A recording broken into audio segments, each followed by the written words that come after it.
What's up, everybody? Welcome to episode 28 of Buckets of Duckets. I am your host. Back in Seattle, Chase Myers. Down there in Louisiana is my co-host, the one, Josh Watts. This is episode 28, which is 14 more than a fortnight. And if you've made it this far, you have a 99.9% chance of living your best life. If this is your first episode of this podcast, you have a 33.3% chance of listening to the rest of it to improve your life. And if you don't do that, you have a 66.6% chance of never amounting to shit. So if you want to make a 100% chance of living a good life and being fucking somebody, click subscribe down there to that podcast and listen to all 14 plus 14 episodes that we put out so far and love your life and be somebody.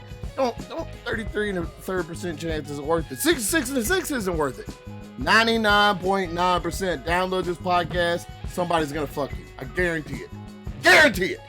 What I like about you, Josh, is that you give people, you give them the game. You let them sit like, hey, here's the answers. Here's all the answers in your life. What you've been searching for.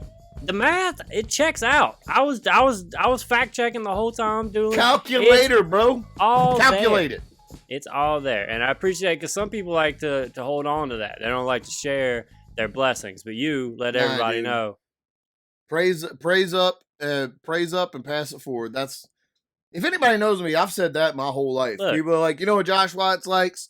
Mohawks, weed, pussy, and praising up and passing forward. That's what he loves. That's what that dude loves. In that order. Yeah, in that order. Wait, what order? Yeah. It checks out. Yeah, it checks out. That works. What's up out there, America? For those of you that didn't get it, that was a Scott Steiner promo reference I cut right there with those numbers. Dude, it's a deep cut for those that get it. Those that get it are losing their mind right now. Oh, dude. So many people listen to this podcast just literally shit their pants. You're responsible. I'm going to tell you right now, that. If I'm listening to a podcast and I don't know where there's a Scott Steiner reference, I shit my pants 9 out of 10 times. When I used to work at Target, I was stocking a shelf one time, and just out of nowhere, they were like, "Oh, you remember that time, Scott Steiner?" And I shit my pants right there in the dairy section of Target. Right, and look, it's Target. It's not Walmart. People don't just shit their pants every day in the Target. That's something new. Ain't nobody seen that. The whole place started. Nobody's seen that.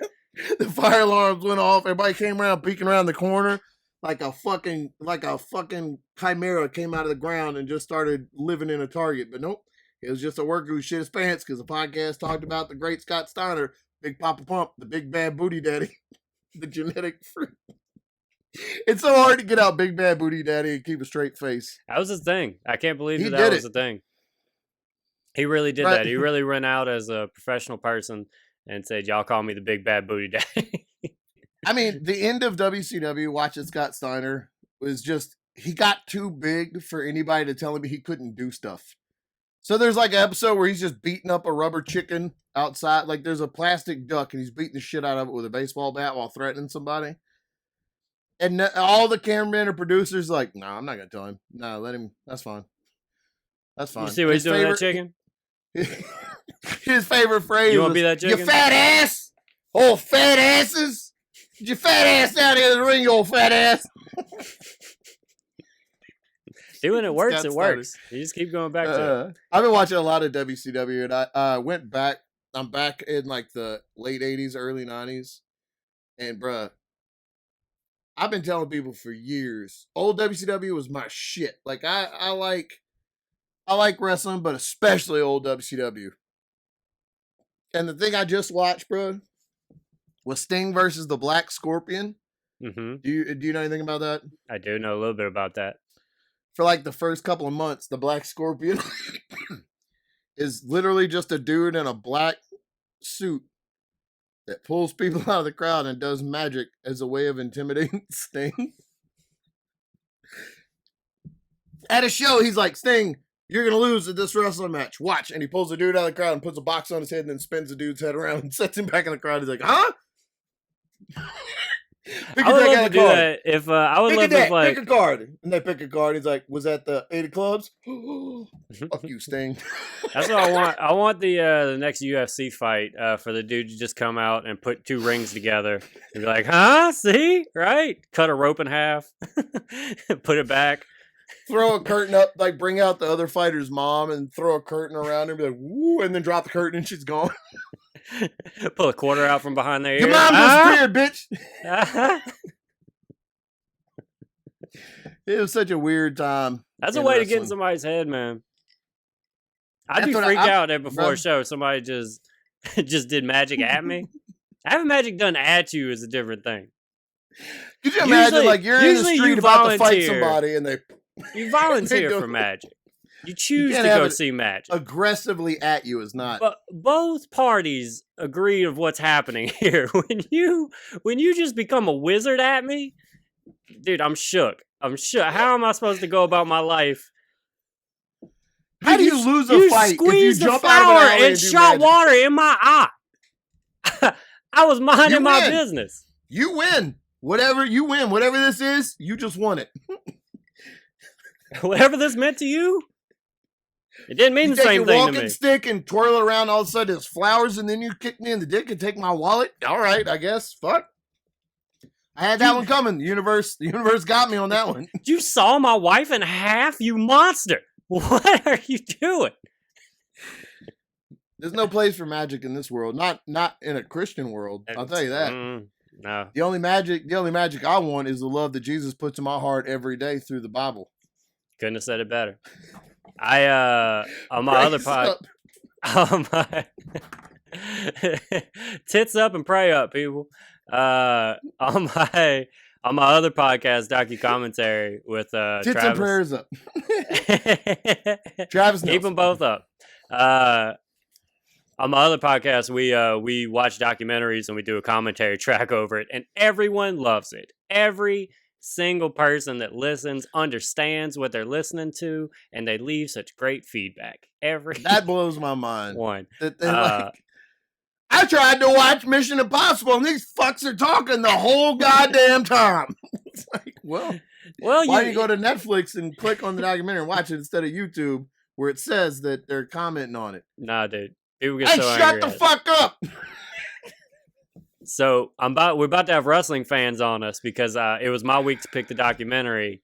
And believe it or not, man, of all the, I have like a passive wrestling fandom, like I was into it real big for a couple years.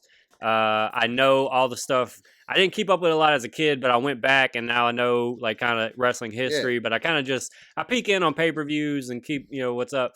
But all of my time of being a wrestling fan, I have never watched Beyond the Mat. And so that was my documentary I picked. And so I know we're going to have wrestling fans coming like crazy. Have you watched it? Did y'all do it yet? Yeah, we watched it last night. It's going to be whenever the episode will come out, I guess, probably this weekend. Maybe by the time Buckets of Duckets is out, that one will be out too. How happy are you to know that Jake Snake Roberts is okay after that? Buddy, so here's the thing: that documentary is in like professional wrestling like lore, right? Like it's the first like documentary to show that wrestlers might actually not be having a great time, that it might be a really dark life that they live, right? Like that's pretty much the first one, right? Dude, I remember watching it, and there's it's Jake Snake Roberts smokes crack in a hotel room at a couple of parts of it. Yeah, I went in like completely geared up to see it was funny, it actually wasn't as bad as I thought, and that's just because I've just heard over the years and I've seen clips from it, so I kind of knew what was coming. But now you're more conditioned because of the documentaries that have come out. Like you now know that wrestlers have right. No, I mean so Beyond the Mat came out in 1999. It was still kind of kayfabe to where you're like, you knew he wasn't really an evil dentist or whatever, but like nobody was really aware of how the public was aware of how bad it was behind the scenes. Yeah, so the reviews that I always got for years was always the Jake the Snake stuff, like what you were just talking about. I was always like, man, Jake came off really rough in that, the whole meeting his daughter for the first time in 4 years, and then he just did it for the cameras, basically, like all that stuff, the crack smoking. But the thing that I didn't really hear as much about was the whole Mick Foley stuff. Like that was really interesting to me. First off, Mick Foley came off like I know he's a good guy, but he came off as a really good guy in that documentary because there's like these guys that get a tryout at the very beginning, and he does like the cool, like if you're like the older like headliner comic that sees the Yeah. young dude do a guest spot and it's actually pretty good. Like he walked up and hey man, good stuff, man. Like that, it was just cool to see that little like that. Not everybody does that. Not everybody reaches down to somebody that's I just think Mick starting Foley out. is genuinely such a good person that everything he's been in, he comes. There's no way you Yeah, for can't him not to edit him genuinely to come make off. him look like a good. But He's the only, yeah, he's the watching only his family watch that wrestler. was rough. Yeah, he's the only wrestler that I didn't get mad about for like touring around doing stand up comedy clubs. Everybody else I kind of Or Jake the Snake. or Jake the Snake. You're right. You're right. I don't want to have that battle with you, so you're right. If he comes back, I'm supposed to do the show with him. Fucking great. But yeah, it was interesting seeing The Rock as like a wrestler, but like just like at that point he's only focused on wrestling. He's like a couple years away from doing any acting stuff, so it's really interesting to see that time period of him.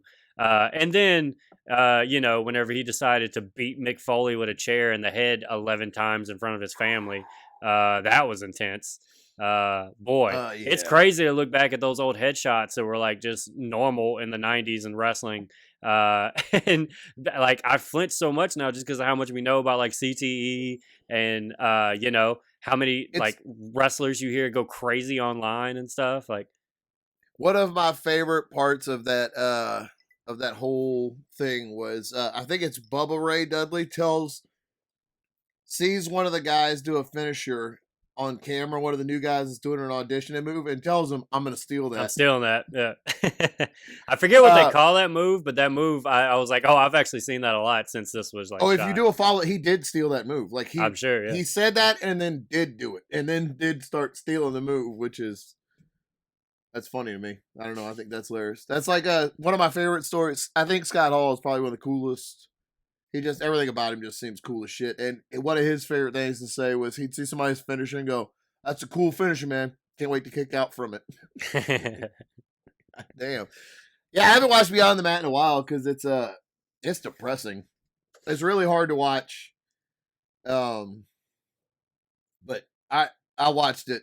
I mean, I just remember 20 years later, I remember parts of it very clear. I mean, it was like I watched it over and over and over and over when it first came out. And it inspired me back in the day when they had obsessedwithwrestling.com. I wrote my first article that was published online about Jake the Snake after seeing that. I did more research on him in 99 internet and found like way more depressing stuff about him. And then hey, turns out there's more. That was like, hey, this dude we all used to love, like, it's not good, guys. That was basically the whole article. But guys, it's not looking great. I remember I was chatting with a girl in a chat room at the time, like way back in the day. Man, what are these words you're saying? And to impress this girl and to possibly get my digits in her, I sent her a link. You gonna put pinky in her, bro? I'm glad you didn't let that slide. I sent her a link to the article I wrote, and she blocked me like immediately. Oh. Yeah, that's cool though. Yeah, I mean you've clearly moved on. Nah, dude, I still check every once in a while. I go to the Lycos chat group where my name was SA Dog 114, and I check every day to see if she's unblocked me. And so far, it's been 23 years, and don't give up, man. Don't give up hope.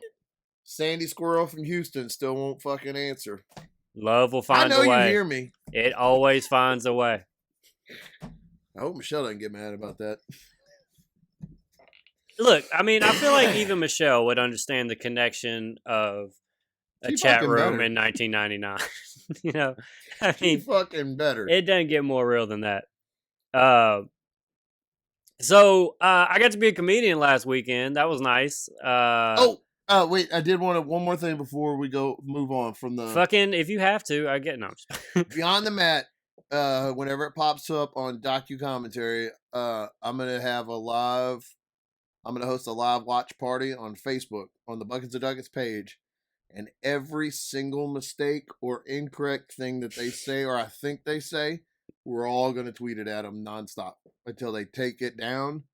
and this farce is redone. Correct. Travis would love that. Travis is the opposite of me, where he doesn't mind the negative stuff. Like, he fires back at all of them. Like, he doesn't let a comment go. Like, he doesn't give a shit. Like, one of my earliest, like, I say that, but if I watch it and you do something, and like it will drive me nuts. I bought The Idiot's Guide to Professional Wrestling, or the Professional Wrestling for Dipshits, or whatever those books were back in the day, like the Complete Idiot's Guide to Wrestling. And it was so wrong. And like, they called the Stone Cold Stunner the Diamond Cutter, and they were calling drop kicks power slams, and I emailed the company that sold the book in like 2002, and I wrote, and it's a fucking power slam. It's not a drop kick because they're not kicking anything, you dumb fucks. And like, I'm just this big line. And then they sent back the reply. It was like, thanks for reading, blah, blah, blah. And I was like, they didn't even read my fucking message. We got your money, so big old shrug for you. How about that? How about you take that and you shut the fuck up? Yeah, sure. We'll issue an apology. What you want, kid? All right, you nerd. Yeah. Get the fuck out of here. Yeah, well, you know what? We'll write another book and we'll sell that to you, dumbass, too. How about that? Here's the corrected version for $29.99 to you, dumb fuck. Here you go, take my money. Power slam. We're gonna leave something fucked up in that one too, just so you write another one. You dumb shit. So I got to be a comedian last weekend. Whoop, whoop. Yeah, that was nice. I had 2 more shows. We got to record in between, right before I did my second night of shows. Here's my overall recap: is first shows both night, pretty fire. I got through them just on energy and smiles. And hey, let's in this fun. We're out and about, acting like there's not a pandemic, just having acting like good old days. And I did that, and then that worked well. And then the second show both nights were the drunkest people I've ever seen in my life. It was. They told me after, like, in between the shows, they were like, "Oh yeah, so second shows are wild because we're the only place that sells alcohol till 2 a.m. around here. Everything else closes, so everybody's just gonna come because there's the bar open." There it is. And I was like, "Oh, okay, cool." But overall, I'm gonna take that as a win, dude. I take it as a solid win. I got to look Tommy Lama in his dumb face again, which, like, you know, it was kind of nice to have that moment of, like, you know, just laugh. Do you think he heard? No, I really don't. I don't think he would give a shit to, like, look that up, and I don't know who knows me that would then send to him that I emailed him. I sent it to his it's always dude, it's always the closest ones, bro. It's always the closest ones. I sent it to his Facebook page. It's like, look at this motherfucker talk about you. I was telling him not to. I kept saying, "Nah, don't do that." I was like, "That's not gonna work out good." The Charlie Sheen is fucking funny. That's what I told him. I'm sure he's a great man. I'm sure he's real good. He's a good brother. He's a good uncle. He does a bell thing when they don't laugh, dude. I don't know. That sounds good. Pretty solid stuff. The next night I worked with, I only had to work with him one night, thank God. And then he died. He died. I killed him. He's dead. Chase murked him. Murked in the columns, bro. I murked him. Circle. Called the cops. Told them I murked him, and they said it's cool. So I just they were like, we get it. Yeah, no, we understand. We listen to the podcast, and so we're ducket heads. We know. Yeah, we get it. That dude cheated you in that competition. We get it. So, but the next night I worked with this comedian, Rena Calm, who's out of Chicago. And that was interesting because you know her. And my buddy Morgan and Vaughn that was with me that you guys saw in the background, my fact checkers in the last episode. Morgan couldn't sit his ass still, just refusing to get out of Josh's sight marching around in the background like a fucking flash mob back there doing Thriller choreography. Couldn't sit the fuck down, let this happen. We tried to edit out. There's so much where we edit out where he just walks over Chase's shoulder and looks in the camera like some fucking camel that just stumbled on to somebody holding their iPhone up and doesn't know what to do. What's happening? Fucking, it's unreal. Unreal. Everybody knows you're playing because there's no way I would let him fucking do that over my shoulder. So I'm not mad about it. I just want to be clear about that. I'm not mad about it. But Morgan Wright is dead to me forever. Move on. So Rena Khan was cool. She, it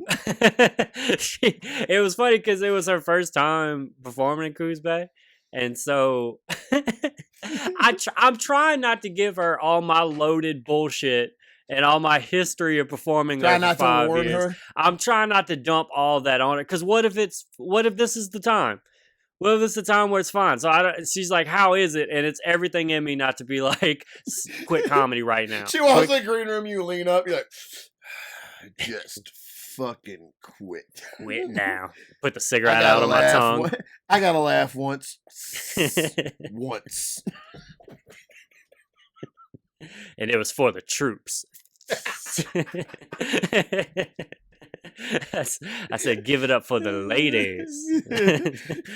I like how many times you put the cigarette out, dude. Yeah, every time I kept lighting it, and then for every tag that I had, I relit it, put it out of my tongue. I just a side. I tried to do that with a joint. I tried to like do the cool guy, smush it out with my fingers before I chucked the filter. It's hot. It's hot. I forgot to lick my fingers because I was high because I just smoked the joint. And I was like, you know what? Stop! And I just like, I was trying to look cool. And I was, ah! And then I had to smoke more because my fingers hurt. Yeah, you gotta make that pain go away. Yeah, I had to do the whole like. I was like, well, so I've, sometimes they're here. I'm really good at comedy, but like.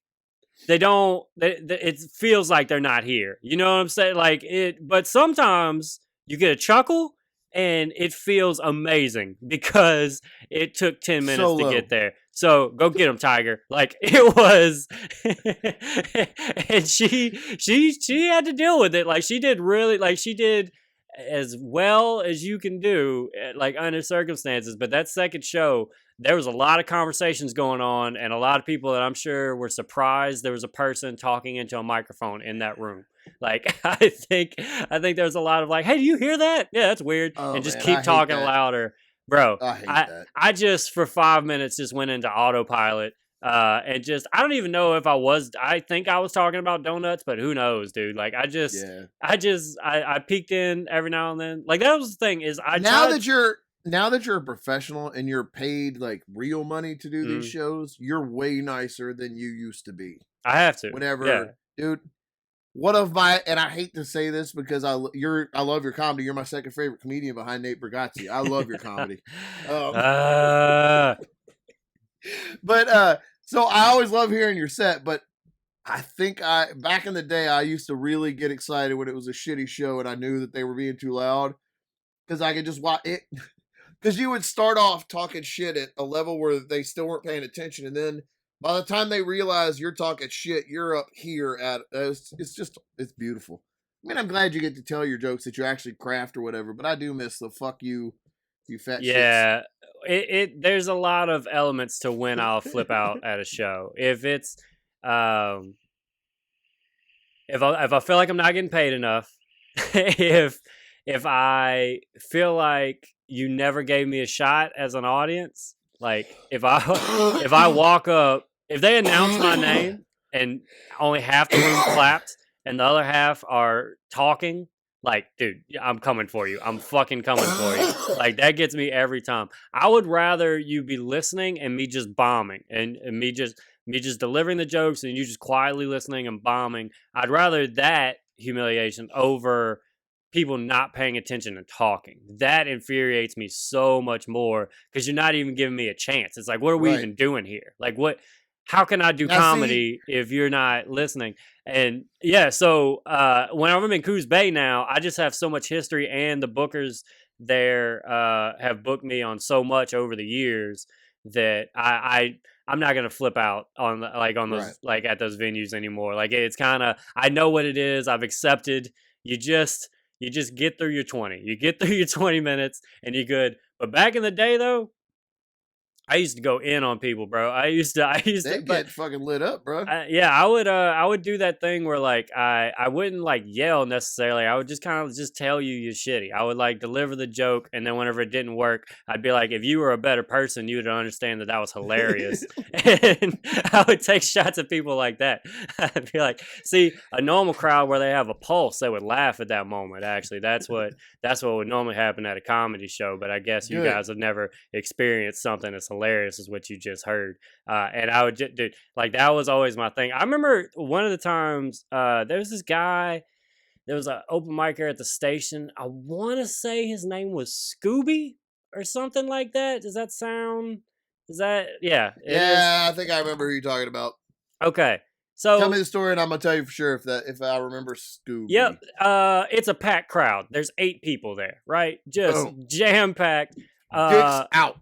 Everybody's excited. Asses and elbows. It's a table of like 5, right?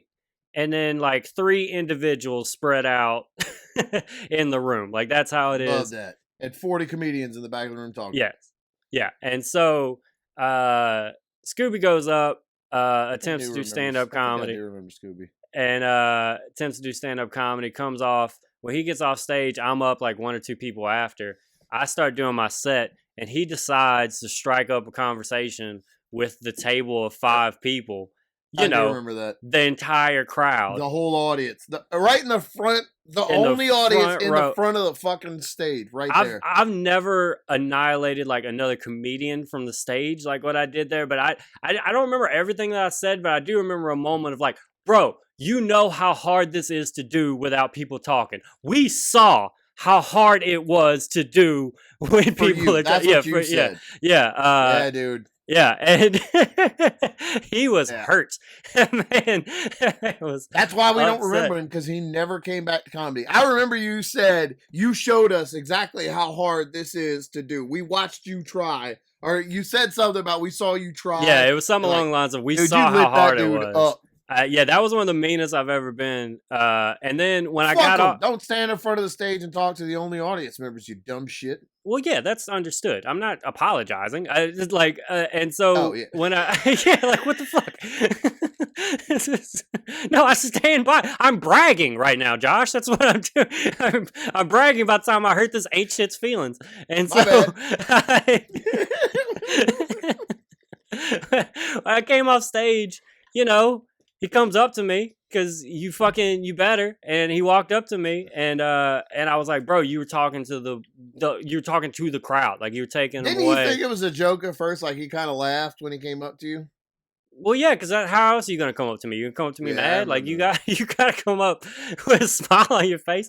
And so he, but he did the whole. But I told him, I was like, man, that's not how you become a good comic, man. Like you need to, like, I was like, you need to, like, he said something. I started giving him like advice. I was like, you need to be here more. You need to pay attention to comics and shit like that. And I was like, that was bullshit. I was like, we all deserve to be heard, the whole thing. And he told me he was like, but I'm not new though. And I was like, what? And he was like, but I'm not new. And I was like, where do you perform at? He's like, I perform here. I was like, no, you don't. I'm here every fucking week. This is the first time I've seen you. How dare you tell me you've like been here before? I just like walked away from it.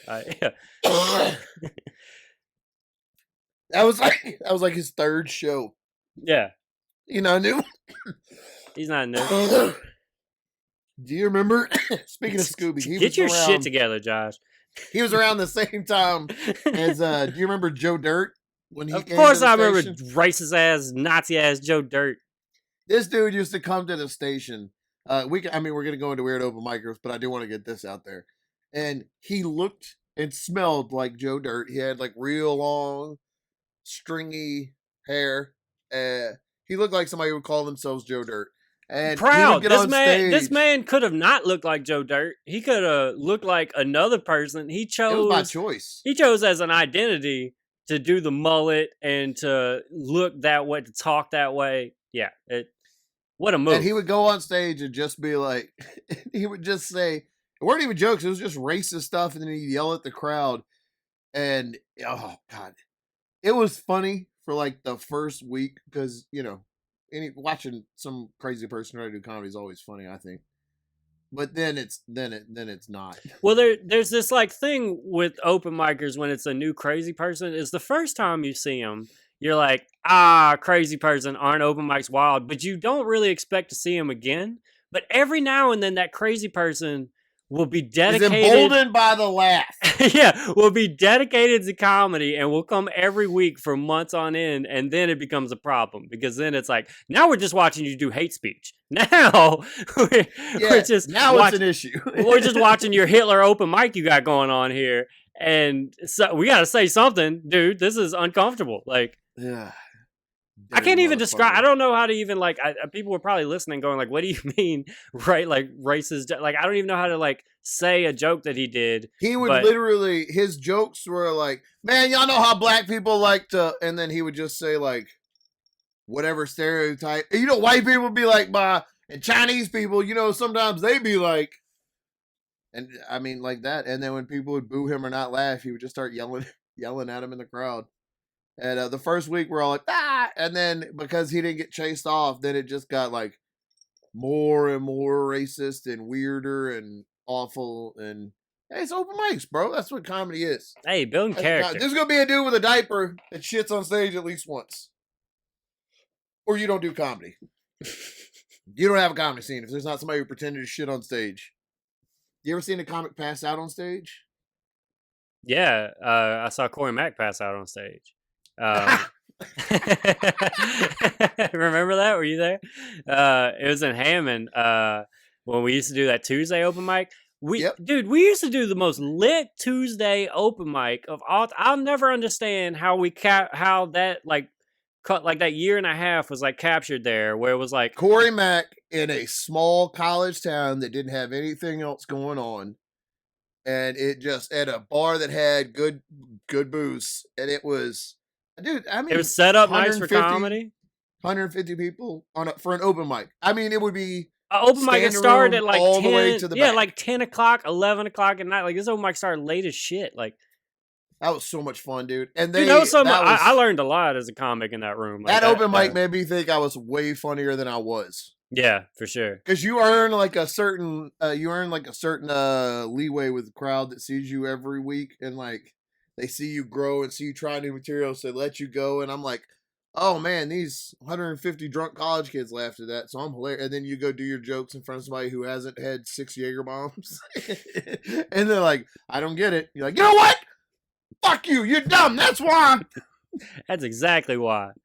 But no, one time Corey Mack went up on stage to start the show. He was like, hey, what's up, everybody? Welcome to... And he just passed out. And I do remember that. Yeah, I don't remember who went up and like caught him, and then somebody, I think maybe Will Merrill might have been there. I think Will might have taken over. Fuck. I do remember and like that. brought up, yeah. But that's the only time I saw that. Corey came back. It wasn't alcohol, or it was like stood up too fast, or it was something weird. I think he just hadn't slept in days and was just just living his crazy Corey Mack life. I think I saw Jeff D pass out on stage once. Really? Yeah, in New Orleans. Like, he wasn't unconscious, but Katie's like was standing over him doing comedy, and it was one of the funniest things. It was fucking I don't understand. hilarious. What do you mean?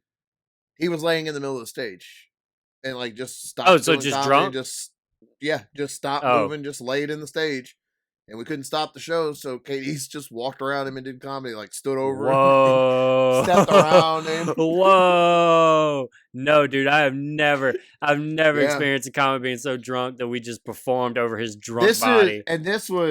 Jeff is a wonderful person and a different person than this was. We've talked about him on this show. We talked about him a couple episodes ago. Yeah, this is 2000. I mean, I was new to comedy, and Jeff had a couple of CDs out, so he's like a big deal to me. And I was like, "What the fuck is happening? What's going on?" And then like I saw him at the next open mic, and he's like, "Oh yeah, I just got shit faced." Just rolled off his back. Yeah, sometimes that happens, man. But I for real had to help them get him off of stage. Like I had to help them like move his body off of the stage. That was so fucking funny to me. Man, I've never passed out on stage. But I probably should have. There's been times where like it would have been better. Yeah, I've never let myself get to that point of like being too drunk or too high. Like I've never seen you do comedy in that bad of a. I've never seen you like, other than like doing 4 minutes at the station too high. Right, yeah, Like that's I've dope, never yeah. seen you do comedy where you're too. I've never seen you too drunk. I've watched you drink. I'm a veteran from the military, so I have seen alcoholics drink, and I've never in my life seen somebody who can drink what you drink, and there's no sign of intoxication until like there is. But Yeah. I've only seen you get there once, and I've Yeah, watched you drink insane amounts. I lately, well, I don't know. I haven't been drinking as much lately, but yeah, I would say in the last couple of years that I've gotten a little bit like I guess I've lost some tolerance to it or whatever. But no, I get still. I mean, it's still like that a lot. That's why I like went to smoking more whenever I was younger because I just felt like I don't know. And I never like could lose myself drinking, which sounds crazy, but like dude, I was just on somebody's podcast. I was on Ken Hamlet's podcast, and it's called A Drunken Night Out, and that's what they do. They have you tell drunk stories. Bro, listen to this fucking story. I totally forgot. So I did it the week of Halloween. And the guy, David Mascaro, was the other comic that was on the show, and he's a guy from Austin, and he told this hilarious story about getting drunk at a zombie pub crawl, and it was just hilarious because it was like, you know, he's just shit faced, but he's like, now he's dressed like a zombie, fucking blood and guts all on his face and shit like that, and so he are you still there? Your I'm video still went here. up. Your video's gone. Yeah, I'm still here. Okay. And so, so that got me thinking of, I need you back, man. I need some reaction. I'm coming. Okay. You just trying to fuck me? I had to piss and I didn't want to. Just say something, man. What the fuck? I didn't want to interrupt I thought I could do it in the cup without anybody noticing. Dude, no. I'm sitting at my desk pissing in a cup right now. I tried to turn the camera off to save everybody, and then Chase going to be a big fucking asshole and bring it up. Hey, everybody, what's up? Just put my dick back. Sorry to interrupt. In no way is this my fault. No, but I'm trying. No, I'm trying. in no way. Like, you got mad at I'm Morgan trying. for existing last week, and you just cut your camera off in the middle of my story to take a piss. All right, I'm sorry. You should be. You should be. You should be ashamed and sorry. I am now. I feel real bad about it, guys. I feel real bad. I don't even know. Edit it out. Yeah, and I'm gonna cut it out. That's how good a friend I am. Is I'm gonna save my career again. Save the time that you were a complete jerk to me. I'm sorry. Oh, let me naturally pick back up. Hold on. Yeah. So speaking of drinking, I did this podcast with Kim Hamlet. You ever heard of it? You ever heard of such a thing of me doing a podcast with this guy? Is this like a second time you maybe have heard this shit? What? So, are you feeling that, listener? Are you feeling some animosity on this side? So, I did this podcast called A Drunken Night Out, which is he has you on. He interviews you. Ken interviews you. He's a guy. He lives in Chicago now. He interviews you, and then you'll tell stories of times that you got fucked up. And so I was on with another comic from Austin named David Mascaro, and he starts telling a story about how he did a zombie pub crawl. You know, so he's all just fucked up in zombie makeup. and it was so fucking funny to me to picture just him just all painted all white and blood and guts on his face and on his shirt and stuff like that. And so I was trying to think of times I was like, what if I've been dressed like an asshole and got fucked up? And I remembered, I was like, oh yeah, this one Halloween I went as Jabba the Hutt. Dude, yeah. Jabba the Hutt. It was a big, like, inflatable costume. It had a fan in it and everything. And there's a street. There's this thing by LSU, Carlotta Street, for Halloween, where just all college kids go and stand in the street and do drugs. Like that's it's just the Louisiana way. You know what I'm saying? And so that's what we do. It's what we do. And you just go from fraternity to fraternity house, and you bust in there. You take a shot. You do a little hair on, you keep moving. And so I got this Jabba the Hutt costume. I'm so excited. It's like got the fan to inflate it, and at some point during the night, the fan breaks. So now I've got deflated I got deflated Jabba the Hutt out, and I'm fucking hammered, and people are like confused because they like now you really can't tell what I am. I just look like a tadpole almost. Like it's just this like sad, deflated Jabba the Hutt. People are walking up like, dude, what is this? Like Jabba the Hutt had lap band surgery. Yeah, and didn't do the surgery to like clean my skin up or whatever. Like I didn't knit my skin. Just all flabby Jabba. Gonna change his life, Jabba. And Jabba cut carbs out. He's trying to be real. It changed his life, man. And and I just had to walk around LSU all deflated Jabba the Hutt the whole night. And the saddest part, the saddest part to me that I didn't even realize till I was telling the story on the podcast was I lived in a trailer at that time. And so when I got home, you know, the vents on the trailer are on the ground. So I got to stand over the vent and let it inflate my suit one more time. I've seen that picture. Yeah. You take a picture of that. I saw that. Yeah, I got proof. There's pictures out there. That's fucking funny. Yeah, man. But that, like that. But overall, I can usually handle myself pretty well with alcohol. But I also don't push it a lot either anymore. So I don't drink a lot. I don't drink a lot anymore at all. But I used to like Southern Comfort. That was my drink. Just straight, just like just out of the bottle, Southern Comfort. But turns out when you marry a woman you like, you don't need to drink as much as you do. Huh? Yeah. Don't need to escape as much. It's weird, but it's weird. But when you can be present in your life when you enjoy it. I don't know about that. For my birthday this past year, I was doing a show in Little Rock, Arkansas. There used to be a thing I would do. I would travel around the country and perform stand-up comedy. Long time ago. And so I can't prove it anymore. Like I tell people. And then you know what happened? Joe Biden became president, and then it all went to shit. Biden's America. That's why we're fucked. So I'm in Little Rock, Arkansas, and it's my birthday. It's 31, the big 3-1. You gotta celebrate. One, yeah. You only get 1-3-1, and so the manager, he picks me up at the airport of the club, and he asked me. He finds out it's my birthday, and he asked me like, "Oh, what do you drink?" And I'm like, I tell him whiskey, but to me that means like Jack Daniels, Crown, throw some Coke in there. Like it's not it's not sophisticated. Like I'm not, and but that's not his. So he immediately knows. I'm like, I'm gonna fucking put some hair on your chest. That dude. Yeah. And he was actually cool. Yeah, he's cool though. And so takes me out that night. We walk in the club, and I'd already taken like 1 million tequila shots before we got there, so I was already fucking hammered. And then we get there, and he points to like the highest shelf whiskey is like that shit way up there. That shit that's in a skull. Bring me that skull. And like came down, and like God damn. And I'm just drinking. I'm like you said. I'm pretty like even when I'm fucked up, I stay pretty calm. Like I don't really turn into an asshole or anything. I might dance a little bit more. Yeah. Might get a little louder, but I'm not. Oh, buddy. I get bad. I can get real bad.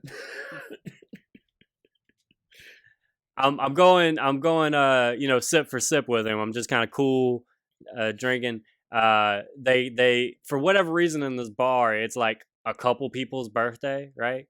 And so they're like, this is my last memory. This is the last thing I have of the night.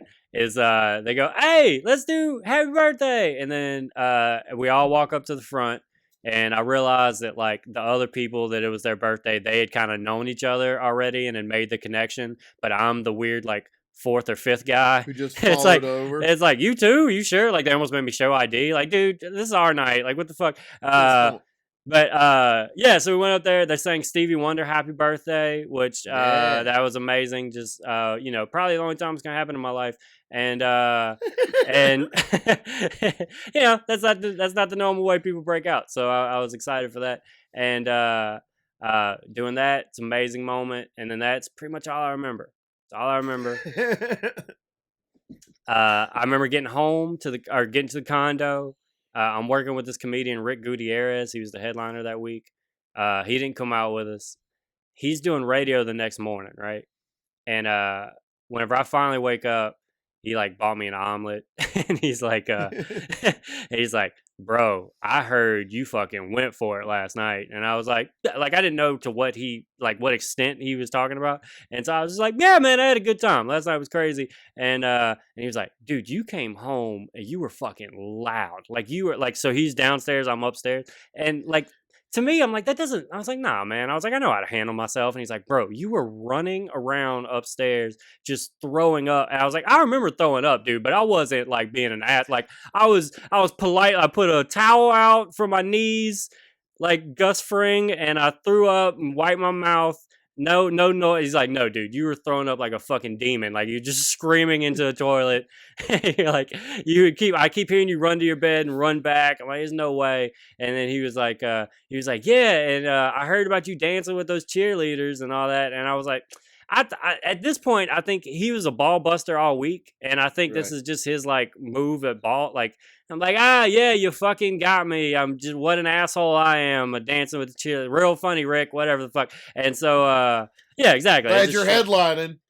Right, yeah. Like, dude, I'm gonna make it so hard for you tonight. And so get to the club. I'm kind of wrecked. I'm drinking a lot of water. I'm trying not to talk a whole lot because I might throw up. And and Rick says something about the cheerleader thing again, and I was like, Rick, I don't get it, man. I don't understand. And he was like, no, you did that. And I was like, what? And I look at the manager, Wayne, and he goes, oh yeah, dude, you don't fucking remember that? And I was like, what are you fuckers saying right now? Says that. It's never good when somebody's like, oh, you don't remember doing that? Yeah. And dude, I have no, I don't know if I've ever really, I'm pretty sure this is the first time I blacked out. This is definitely the first time that I was doing a bunch of shit when I blacked out. Like, right. I think the other times I might have blacked out, I immediately passed out. Like, I don't think it was a blackout, continued to live my night situation like this one. And so apparently what happened was there was some like professional cheer competition or something in Little Rock, Arkansas that night. And at some point after Stevie Wonder Happy Birthday, all the cheerleader people came over, and I guess at some point broke out into one of their routines. And I just felt like I needed to be a part of that, I guess, and just got in there and just really just gave them all the spirit that I have. I just really just got in there and got that crowd just worked up, I guess. And apparently I was a star. Apparently that's good, what happened. Okay, in a good way. All right. Yeah. But yeah, that's something I did that I have not every day. I search deep in my brain trying to remember the time I danced like an asshole with a Little Rock cheerleading squad in some bar on my birthday. And it's just not there. It's not there at all. But confirmed by multiple waitresses at the club and the club manager. Either they're all fucking with me or your boy's got spirit. I don't know. I remember it was my 27th birthday, I think it was. And I was working for a government agency that we won't name, but it was a federal management of the emergency type of agency. And it was my 27th birthday, and they had a DAE, or disaster emergency assistance. So a DEA had come in, to train me how to help run this warehouse. And so he was basically here to run the warehouse. But FEMA hires some dirtbags. I don't know a nice way to put it. And this dude, his name was Mike, and I think he was from Texas. And he would tell you, when I met him, he said, hey, my name is Mike. And he grabbed my hand and shook a big old belly. And he said, two things you need to know about me. I mean, like, he looked like the penguin. Like, he was a little short dude and he was real round. And he shook my hand and his belly at the same time. He just,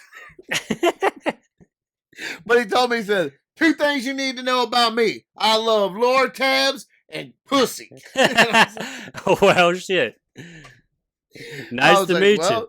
I guess we're gonna get along all right then. I don't know. And then he when he found out it was my birthday, he was like, let's go out. Let's go out. And he was one of those people who, like, I didn't want to go out in public with him, and I didn't want to be drinking out in public with him because you could tell, like, he doesn't get away from his girlfriend or wife very much, and now he's out, so he's gonna say horrible shit to every waitress. You know, like, you could just tell it was coming.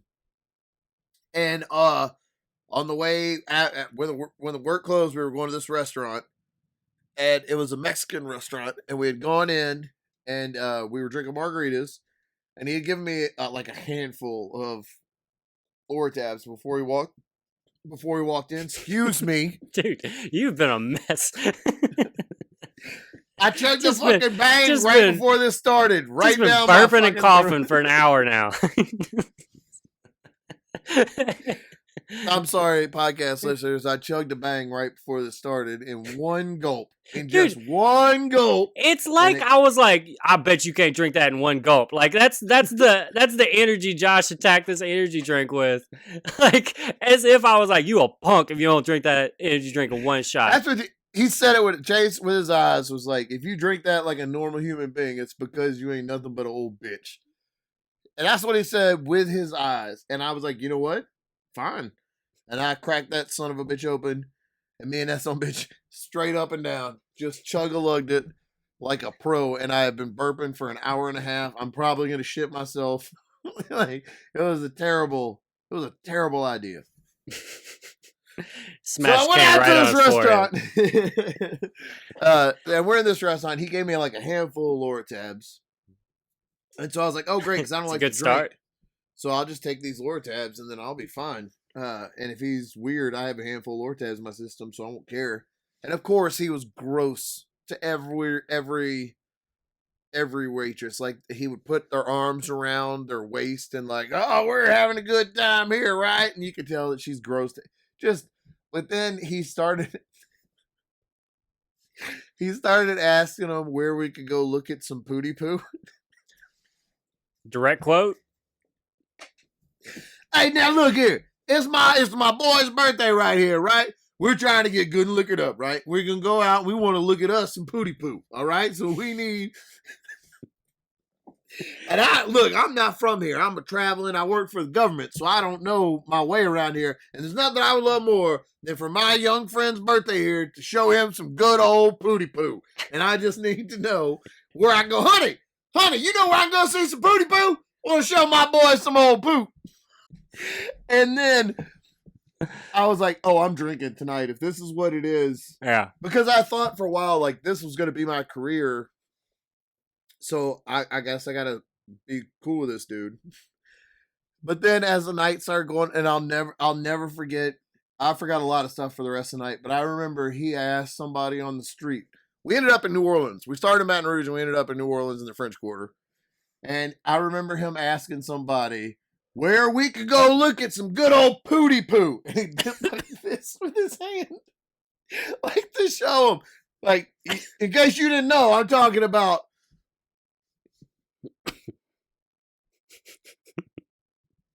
a butthole. But he did like his hand like the butthole. And then he wanted to go like everywhere we went. He tried to go to every topless place. And he's like, he was the worst person to be in a topless place with. You know what I mean? Like he was real loud. I mean, I heard how he asked where the strip club was. In a restaurant. Yeah. In a restaurant, just like, it's like a Tuesday afternoon. It's like 5:30 on a Tuesday. He's like, hey, man, put your son down for a minute. Hey, where can I go look at some puss? And then, all right, he liked to say puss. He said cooter, pooty poo, what else? Oh, God, he had, like every... Like a teenager, he just had so many different horrible things. And I remember he wanted to go into the Barely Legal strip club, which... What does that mean? They all look really, really young. Okay. And it's called Barely Legal. It's in the French Quarter. So the girls are barely legal. Right. Okay. Like them. It's a Hustler magazine, I think, from back in the day. I think it was called Barely Legal, and it's based off the magazine. It's based off the book. It's like the movies off of comic books. Yeah, the book's better. And I didn't want to go in there because, and we ended up going, I don't know. And we woke up the next morning. I woke up. The last thing I remember is him saying, "Hey, we're going in here. We're going to see us some booters." And he was doing this, like, with this, yelling this over Describe a it, Josh. crowd. Oh, I'm sorry. He's putting his hands together in like the Diamond Dallas Page, the diamond symbol, like the rock. But he wasn't talking about rock. He was talking about a lady's vagina, and he was holding up over a crowd of people, like screaming at me, "Hey, we're gonna go in here and look at some pooters," and hold him. And I remember, like, oh God, I gotta drink more. And then I woke up in a hotel room in the French Quarter, and I went to the bathroom to throw up. And when I flipped the toilet seat up, my knuckles are fucking bloody. Both my hands are just bloody, and my knuckles are all swollen up. I go to puke, my jaw hurts, and I can't open one of my eyes all the way. Go in the bathroom, I stand up and look. Oh, I'm fucked up. Like I've been in a fight. I don't have my beard at the time. I have like just a goatee, and my jaw is all swollen on this side, and one of my eyes is almost swollen shut like this. But my knuckles and my elbows are all bloody. And Mike rolls over, and I'm like, "Oh man, like this is probably bad." And he just starts laughing, and he goes, "Man, you're fucking crazy." And I'm like, "Oh, I don't like that. I don't like the. You're calling me crazy? I don't like this. Yeah, this is not making me. This is not good." And he said that we went in to one of the strip clubs, and I just wandered out into another bar and started drinking by myself. And somebody said something to me, and he said I took my beer bottle and I grabbed it by the end and I threw it in the guy's face, like he is in front of me talking, and I just threw it in his face. And he said, and then he just beat the shit out of you. He was like, he just started wailing on you, and you were swinging. And turns out my knuckles were fucked up because I missed a whole bunch. Like I didn't. It wasn't because I won a fight. He was like, "Oh yeah, dude, you just kept missing." Oh yeah, no point were you winning. Yeah, you were getting your ass kicked the whole time. It's 10-8 the entire every round. And then that was, we had to go straight from New Orleans back to the warehouse and work a full day with everybody else, with my eyes swollen shut, my jaw swollen, my knuckles all fucked up in a warehouse where I have to load stuff up. How was your birthday? Yeah, and Mike, he was telling everybody, we was on, what did he say? We was on a mission for some, God, he had a whole spiel, like he worked out a whole, we were on a mission to catch some of that moist pooter in the wild, or the great North American split tail. We were on a hunting trip. We were going to catch us some of the greater North American split tail. And he'd do his eyebrows up. And then if you didn't know, he'd go, "I'm talking about pussy." Man, I don't ever want to meet that guy. That guy's a nightmare. Like, he had good intentions, but he was and then he got fired for stealing computers. Yeah, so definitely stealing stuff. Maybe he didn't have good. He's good. He was a saint, and then he stabbed some people and stole computers on his way out. I'll never forget. She had, and he smoked Marlboro Light 100s, like the real long ones. And I remember he had this thing where he put his hand on his hip, and he'd kick his foot out, and he'd start smoking a cigarette. And when he'd talk about women. And you knew from across the room that he was talking about a woman by the way he was standing. And then this was his favorite. Oh man, you could tell she got one of them old warm pooty poos. Her old pooter, I bet, is real warm. And he would say shit like that.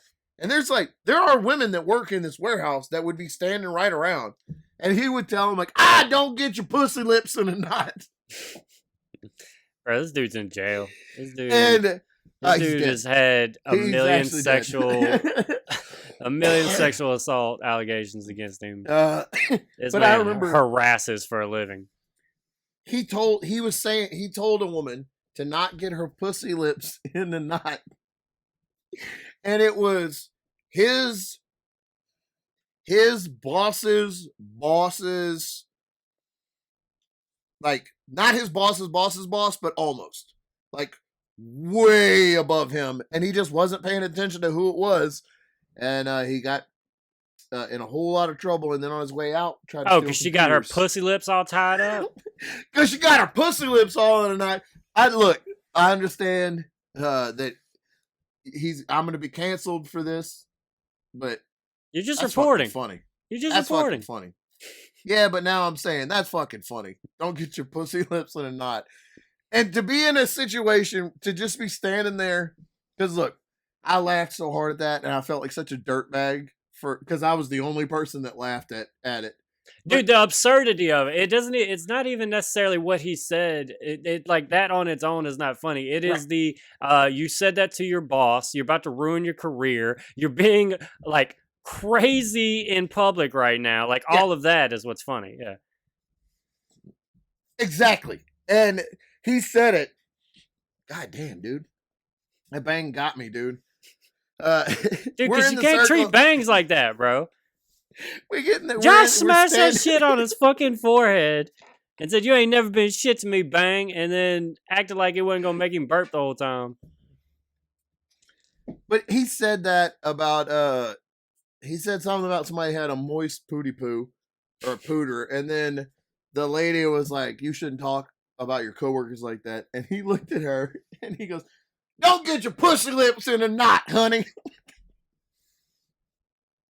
And I'm sorry, there's no way I'm not gonna fucking laugh at that in a circle of these people have suits on. Like that lady had a business suit on, and he just told her not to get her pussy lips in a knot. That's fucking funny. And I laughed so hard, and I was the only person that laughed because everybody else is like, "Woo!" And so like they fired him, but I'm still in charge of the warehouse. But now for the rest of the time, like 3 or 4 bosses above me thinks I'm a dirtbag who thought that was hilarious. So I just always hope that she understood the context of that's like when Reggie Raw told Evan in the circle. We were doing a show, local comedians out here. Reggie Raw and Evan Rabelais have had a feud forever. And we were all in the circle, and Reggie Raw came over and shook everybody's hand. And then when he got to Evan, he said, "And you could suck a dick." And it just kept... Man, that was the craziest thing. I mean, that's why I was talking about yelling at a comment from stage earlier.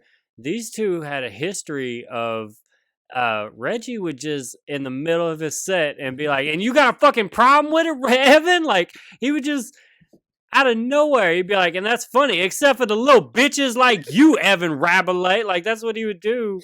And it started because Reggie defended Bill Cosby on stage, and Evan was like, "Ugh," and kind of said something about it.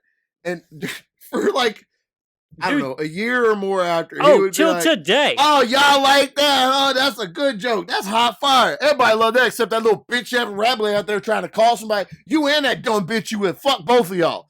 Like he's saying this from the stage. He's saying that like this is shit. Like this is set. He's taking a moment to break the fourth wall to continue a beef. I remember one of his sets. He thanked everybody and then said "fuck Evan Rabelais" and walked off the stage. It was at some point it's just fucking funny. I don't know. It's funny at some point because it's just so ridiculous. I'm doing an online show next week for Nate Jackson's Super Funny Comedy Club. Is it the Nate Jackson Nature Boy? No. There's a more famous Nate Jackson. Believe it or not. Hard to believe. No shots at you, Nature Boy. Oh no, I love Nature Boy. Yeah. So this guy, Nate Jackson is a guy. He's from Tacoma, which is like Seattle area out here, and he was on Wild 'N Out for like a season, and he's a headliner. He's a real fucking hilarious dude. And he opened listen to how this played out, bro. This man, his life dream, opens a comedy club in Tacoma, in his hometown. There's now going to be two clubs in the town, right? He has the auditions. He has like 20, 25 of his comics come out that he's looking to have as features and host. This happens first week of March, maybe last week of February. dude, listen, I was just rethinking this because they asked me to do this, and I was thinking about how wild that time was. Because it's like, the audition was, we were in like the conference room in the hotel. The comedy club's going to be in a hotel. And we were like in one of the conference rooms. And so it's like 30, 35, 40 people all jammed together in the conference room in March.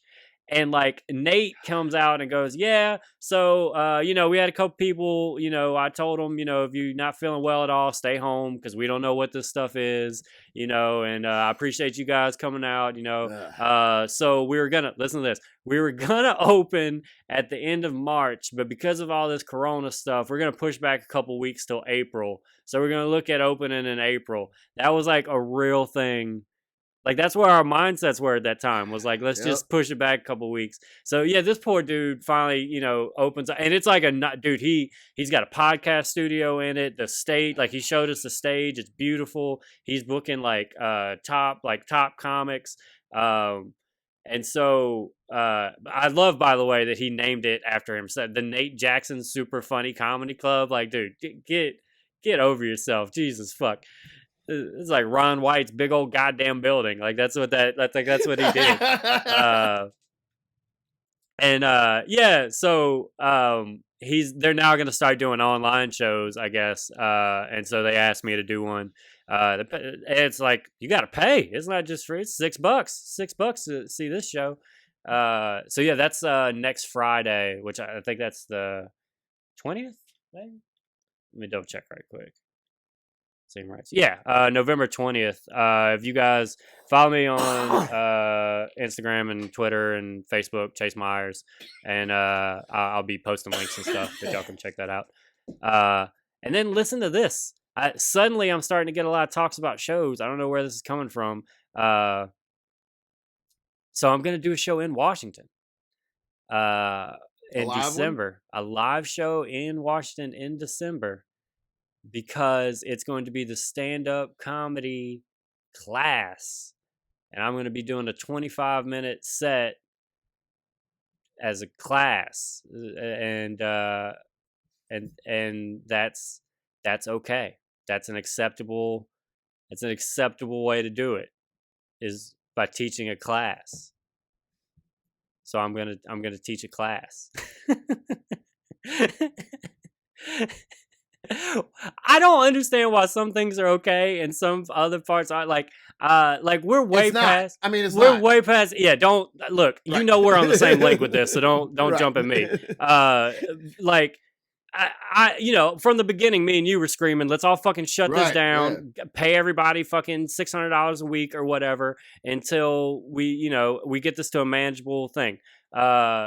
Which we never did. It's just continued to grow the entire time, by the way. It's that, there was never a point where the cases went down. They've just continued to go up.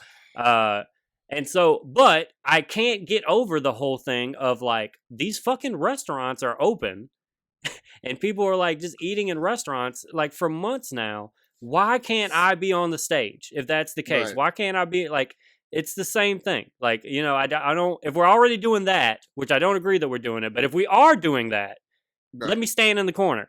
Let me stand in the corner and do shows. So that's apparently there's different rules for I guess it's not considered a live performance, it's considered a class. I guess the dude that's hosting it is going to come out and do some PowerPoint or something at first, and then they're going to observe me, and then and then that's how comedy's going to live. That's how we're going to weasel our way into doing this. Till y'all start spreading around to each other and everybody dies. Yeah. But I mean, they call me super spreader, bro. I'm it's not like I'm going to be breathing on it. I'm going to do same stuff as just in Coos Bay. You wear a mask, you fucking hide from everybody, you do your set and go. So, people are out. People are doing it. It's been 3 years. But just because people are doing it doesn't mean it's still not spreading the virus and you still can't catch it. That's me. It's killing me to not go. No, I'm not arguing. I'm just saying this is a loophole to teach it as a class, but that's why we're still Yeah. Because of these kind of loopholes. That's why we're still. That's all I'm saying. I'm not. Yeah. You I'm gotta do what you gotta saying do. if my best friend jumped off a bridge, I would jump off the bridge too. Thanks. That's what I'm I would trying jump to too. say. I would That's jump what too I'm in a trying heartbeat. Wouldn't even think about my kids. I would jump right off the bridge. I'd give him a virus a second. There's a guy on Reddit who did a whole big spiel about how if this coronavirus is real, why don't y'all inject me with it, you bunch of bitches? I ain't scared. And then he got coronavirus and died. Every person that taunts it like that, that's what happens. Like, coronavirus has got some straight up like action hero movie vengeance in its blood. You talk shit about it, bro, it's gonna take you out. no, it's Like a Captain ninja. Karma, yo. It like it's coming for you. If you scream like an Yeah, don't asshole say. and don't have empathy for other people and the world, yeah, it's gonna come get you. Sneaking up behind you. I want tattoos, bro. I want so many tattoos, and that's what's getting you right now. Yeah, that's what's. I mean, comedy too, but I want tattoos. I've been saving my arms for Zoe, like the kids' drawings and when they write their names and stuff, and I've just stacked up. Zoe started drawing pictures of me, and she even gets the mohawk and the beard, and like, I'm like, well, I want that tattoo tomorrow. I want this, but bro, I go get a tattoo, I'll be dead before I get home. Are there tattoo shops open? Oh yeah. I think it's everywhere. I think you just wear a mask. Yeah, like getting a haircut, but Yeah, dude's but I touching you feel the whole like time. in my mind, I'll go get a tattoo, and then on the way home, my car will coast to the driveway, and I'll just be a green corpse in the driver's seat. My car will just coast to the driveway. We told you not to do it with a fresh tattoo. Why did you do it? I have a chance to do a show next month. I'm really torn, man. I want to. It more than it should. It's fucking killing me, and it's arbitrary, but it's killing me to go a year without getting on stage. I don't want that because I just I don't want it. I don't want to go a whole year, and I could bring my own mic, like it's an outdoor show, but that's not my issue. My issue is if I go to a show and I see my friends, there's no way I'm not hugging everybody. I'm not going to high five. I'm not going to lick their faces. I'm not going to put my nose in their buttholes. I'm kissing everybody on their gooch as soon as I see them at a show. So, like, if I don't catch and you coronavirus can't stop from the yourself. mic, I know that. I'm licking a taint. You can probably get it from licking a taint. I'm not a scientist. I haven't read the books, but I bet if you stick your tongue on a dirty enough taint, you could catch coronavirus. And I'm not saying the comedians have dirty taints. I'm just saying their taints are out there. Their taints have been around the world, traveling, doing shows, teaching classes. And maybe that taint came in contact with some coronavirus juices, and I go to put my tongue on, and then boom, I got the Rona. And bruh, that's how you get rid of it. The Rona come after me, I'll choke it out. We just talked about what happens whenever, and I'm like 2 minutes ago, we're like, bro, you talking about Rona, you die. And I'm like, you know what? Now that we're talking about it, I choke that scary bitch out. Old raggedy Rona, get your fucking Why we talking about it? I ain't scared. I ain't never been scared. Oh, dude, I'm fucking terrified. Yeah, no, me too. I don't know. I've smoked a lot, like when I was cigarettes, and I just feel like my lungs are weak, and I don't want to put them out there and get it and risk it. I'm getting out there. That's how desperate I am. You got a 66.6% chance of not catching a virus and dying. I'm taking those chances. I'm getting out there with they fat asses. And, fat asses. I'm ready, dude. I really think I'm gonna do the show. I don't know. Dude, it was tough. So performing this past weekend, it's tough because everything in my body is like, okay, now what's next? That's right. Immediately how it was like, because that I've never really experienced you do a show and then you wait months and months and months before you might do another one. It's always, you hear weekend. That? You showcase bitches that don't get booked on nothing. Chase don't know what it's like to have a weekend free without being booked. That's what happens when you're a goddamn master craftsman of your art right there. Remember that scene of Ghost where Patrick Swayze makes some dirt look all fuckable? Chase does that with jokes That's me. every day, and they pay That's him. me. They pay him to sit behind Demi Moore and mold dirt into jokes that Coos Bay idiots just lap up, like a comedian sticking his tongue on a tank. Just like that. But yeah, it just feels weird because like everything in me just wants to be like, oh cool, I got this show coming up. I got this. Like that's where my mind is. And whenever you go up on stage, my mind immediately went back to that. And it's like, nah, you know, It's a bummer for me to have my best friend just be a dude who works like a job now. Bro, yeah. Like, what's your best friend doing? I'm like, oh, he's got a real job now. And they're like, ugh. People tell me that. Like, I thought he was special. Ugh. Nah, he's just regular old dude. He's just like you now. He's just like you. A boring old fuck who wears beige all the time and talks about 401ks and insurance. Only fucks missionary. He just... And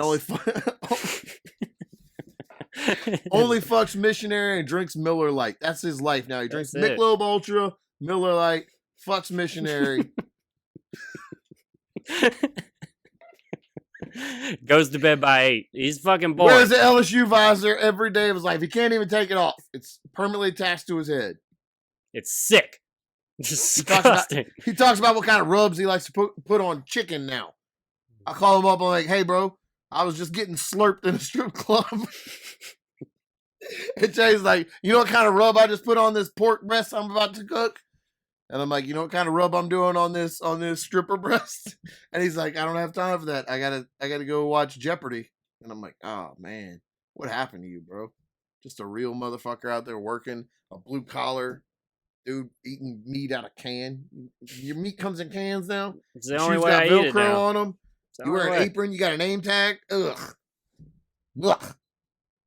He used to go around and tell people jokes and make them laugh, and now. Look at me. It's a sad day. Look at you. Look at you. What you've become. Oh shit. All right, man. Let's call it. Oh shit! That was the show. That was the best thing that ever happened to these people. Is there enough time? Is there still enough time, even if you cut out the weirdness where I tried to pee without letting everybody know about it? Will there still be? Yeah, there'll still be enough time, and people are gonna be really confused by my sudden shift of energy that happens there. But oh man, you're like, hey, let me tell you a story. So anyway, that's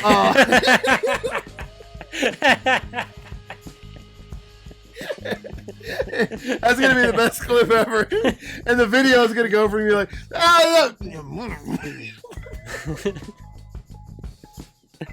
Guys, thank y'all so much for listening. Thanks, Make everybody. you subscribe on whatever you're listening to this on. Leave a comment. Check out bucketsofduckets.com. Chase Myers and Josh Watts every Monday till Follow forever. me on Twitter, Josh Aaron Watts. Follow me on Twitter. I'm putting out gold, and not enough people are seeing it. And Twitter was like, maybe mention it on your Emmy award-winning podcast. And I said, you know what, Jack? Shut the fuck up, Jack. How about that? At Jack Get Fucked. How about that? You censoring bitch. I'm going to Parlor. See y'all next week.